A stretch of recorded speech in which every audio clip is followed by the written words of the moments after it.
Bella a tutti ragazzi, benvenuti di un nuovo video dello mercato Batman napoletano.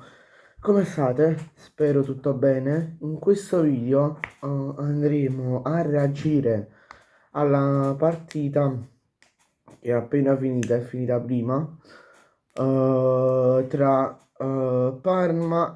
scusate, Pisa e Parma, finita per 0-1 per il Parma.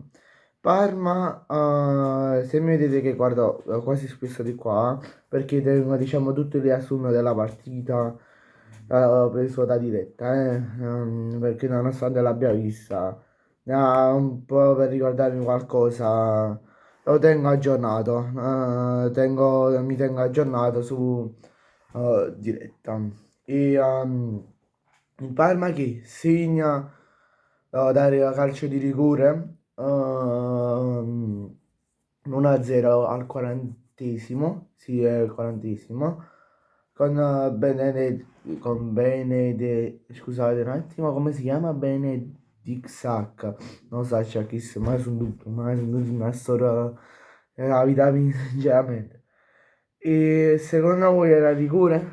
Tifosi del Parma e tifosi del Pisa? Fatemi sapere qui sotto nei commenti se qui sotto, cioè se secondo voi era rigore oppure no. Però dovete essere oggettivi, non dovete essere oggettivi. E poi qualche minuto dopo, però, sempre questo qua che ha tirato il rigore Benedict Sacca. Prende il giallo per, penso, condotta antisportiva, una cosa del genere, boh.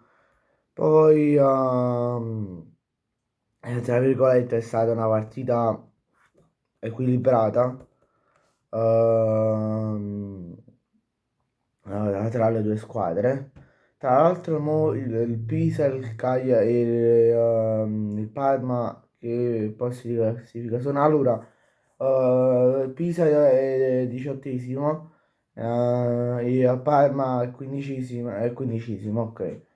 Ok. Era solo per sapere, non me la ricordavo. E, è stata molto equilibrata, ma molto, molto, molto. Non ci stava, a parte questo fenomeno del rigore, non è che, non è che siano successe così tante cose tra le due squadre, magari c'è stato qualche fallo, sì, però poi